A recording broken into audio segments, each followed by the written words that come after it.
Alhamdulillahilladzi hadana li hadza wa ma kunna linahtadiya laula an hadana Allah. Asyhadu an la ilaha illallah wahdahu la syarika lah wa asyhadu anna sayyidana wa nabiyyana Muhammadan abduhu wa rasuluhu la nabiyya ba'dah.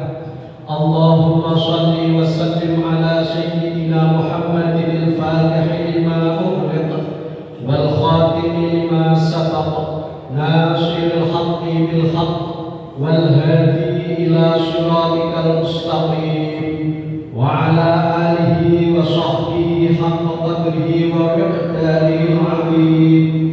Amma ba'd, fa ya ibadallah, usikum wa iyaya bitaqwallah, faqad fazal muttaqun. Qala Allah ta'ala wa huwa asdaqul qailin, ya ayyuhalladzina amanu taqullaha haqqa tuqatih wa la tamutunna illa wa antum muslimun.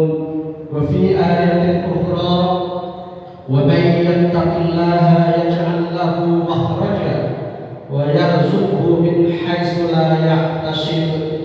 Shadaqallahul 'azim wa ballagha rasuluhul karim wa nahnu 'ala dzalika minasyahidin wasyakirin walhamdulillahi rabbil alamin.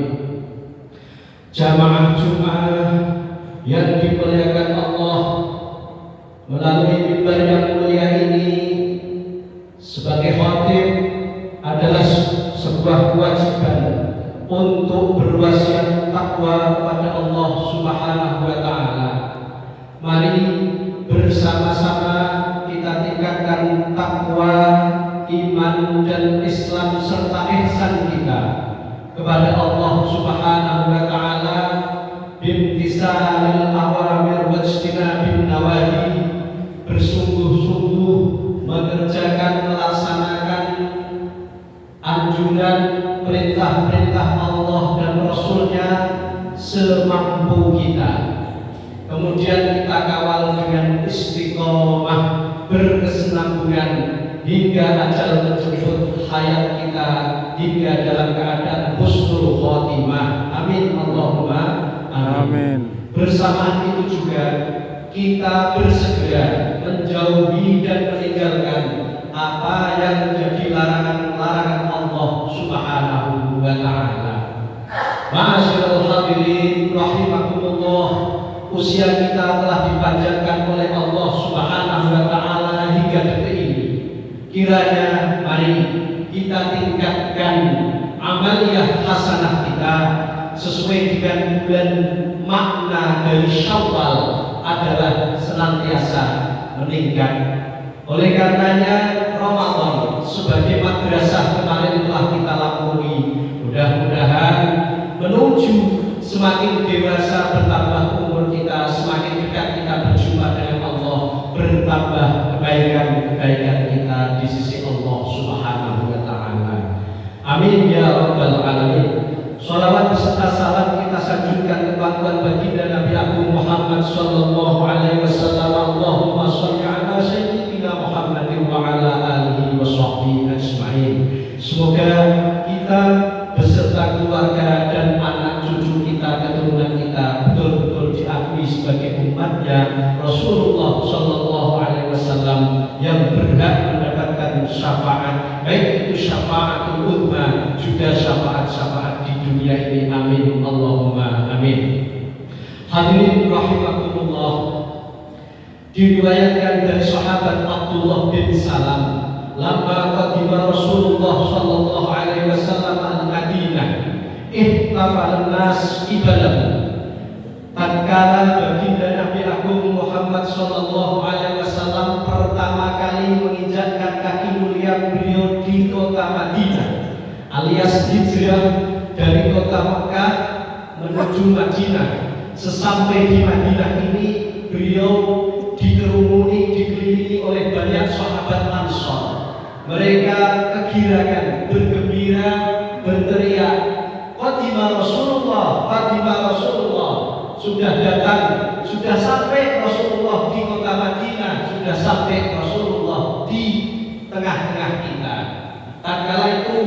Abdullah bin Salam pun ikut berkerumun menyaksikan wajah mulia beliau. Apa kesan dari sahabat Abdullah bin Salam?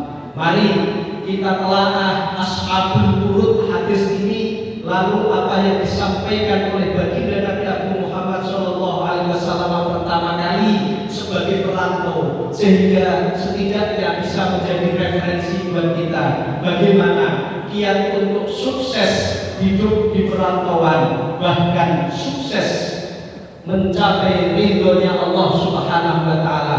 Kita kembali ke kampung halaman yang abadi, yakni surganya Allah Subhanahu wa Ta'ala.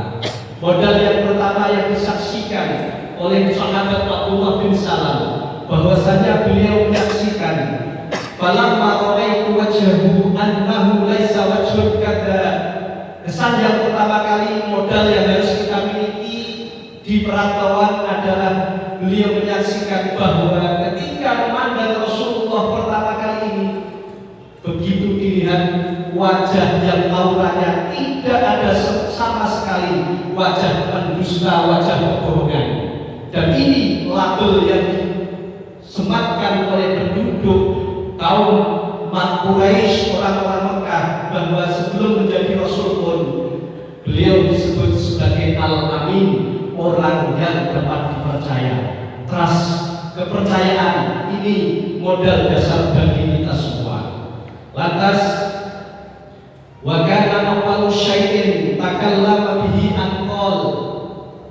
Ketika pertama kali Rasulullah itu menganjurkan kepada seluruh ahli Madinah, penduduk Madinah, ayyuhan nas, apa kata beliau? Wahai seluruh sekalian manusia, tidak hanya orang mukmin, tidak hanya orang muslim, tapi semua manusia.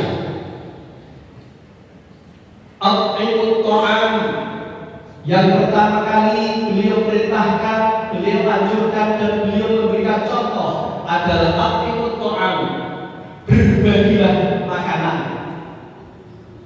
Hal ini melatih sifat dan sikap kedermawanan kita. As-sahihu qaribun minan nas, qaribun minal jannah. Orang yang dermawan itu senantiasa dekat dengan manusia, dicinta manusia, dekat dengan surganya Allah. Wal bakhil ba'idun minan nas, ba'idun minal jannah, qaribun minan nar. Orang yang pelit itu jauh dibenci manusia, sekaligus jauh juga dari surganya Allah dan lebih dekat kepada api neraka. Dikisahkan di dalam sebuah kitab, ada seekor burung yang protes kepada Allah Subhanahu wa Ta'ala, manakala anak indukannya ini selalu diambil oleh seseorang pemuda.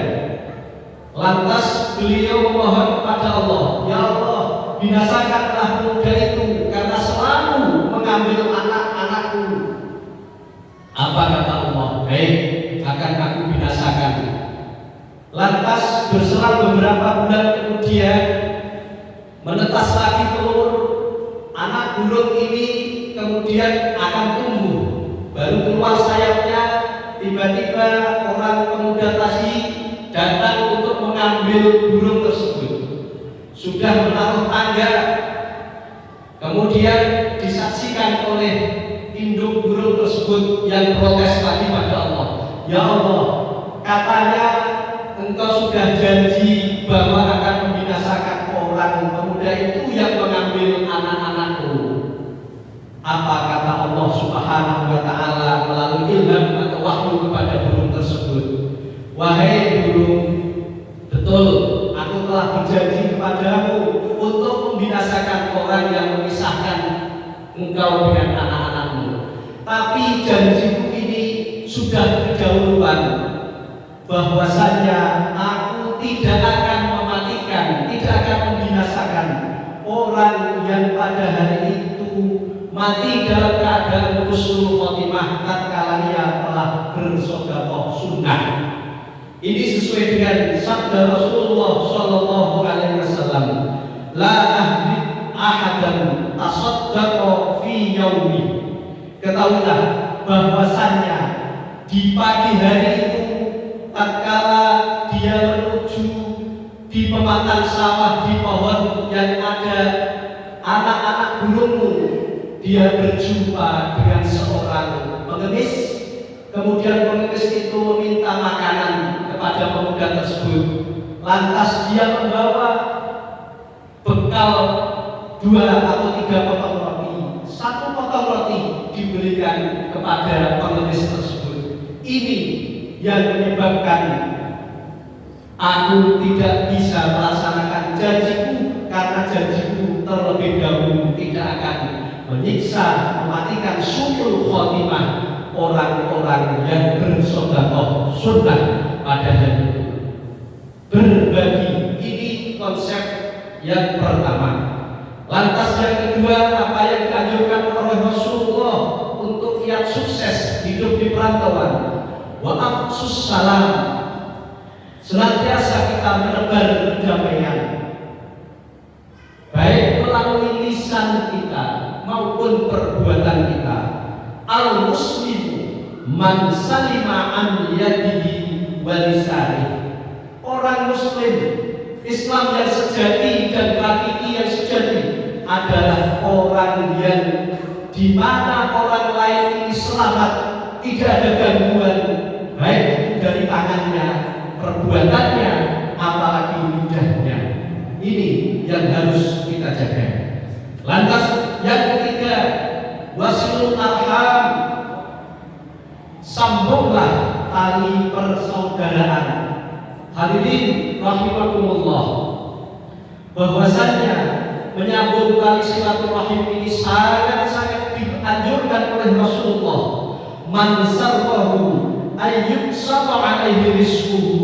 Siapa umat Rasulullah yang senang, yang pengen diberikan kelapangan rizkinya ini diluaskan oleh Allah Subhanahu wa ta'ala, au yusa'a fi asarihi, atau umurnya, meskipun kalau jika tidak dipanjangkan, meskipun kalau andai kata umurnya itu ditetapkan pendek, tapi penuh dengan keberkahan usianya, maka caranya adalah fal yasil rahimah, sambunglah tali silaturahim. Ulama-ulama pendahulu kita, terutama bangsa Indonesia, ini sudah memberikan contoh ketika bulan Syawal diadakan halal bihalal, dan ini adalah media untuk kita bersilaturahim. Dan yang terakhir, wasallu billaili wan nasu niyam, tahajudlah, munajatlah kepada Allah, sholat sunnah di sepertiga malam yang akhir, karena dengan kita bermunajat kepada Allah ini kita berbisik, bermunajat. Orang sekarang menyebut bahwa kita ini mendapatkan pijakan atau gengengan yang rusak. Bahkan di dalam sabda Rasulullah SAW, orang yang membiasakan sholat tahajud di tengah malam ini ada 4 keutamaan. Yang pertama, dabus sholihin, orang-orang soleh itu adarnya ya tahajud. Lalu wa mukaffiratun lisayyi'at, tahajud itu bisa menggugurkan, menjadi kafarat dosa-dosa kecil kita. Wa muqarribun lakum ila rabbikum, salat tahajud bisa mendekatkan diri kita kepada Allah Subhanahu wa ta'ala. Dan yang terakhir, manfaat dari salat tahajud adalah wa'imhatun, sebagai penghapus dosa-dosa yang kita lakukan. Demikian kiat-kiat sukses yang dijanjikan oleh baginda Rasul Shallallahu Alaihi Wasallam sebagai bentuk bahwasanya beliau ketika kita bisa melaksanakan 4 hal tersebut, maka tadkhulul jannata bisalam, kita dijanjikan akan masuk surga dengan penuh kedamaian, kesentosaan, dan berbahagia. Ini tujuan akhir kita untuk kembali mudik ke kampung halaman abadi, bahwasanya Nabi Allah Adam, kita manusia diciptakan di surga, kembali lagi nanti kita di surga. Jangan sampai kita kembali kepada selain surganya Allah Subhanahu wa ta'ala. Barakallahu li wa lakum bil Qur'anil azim wa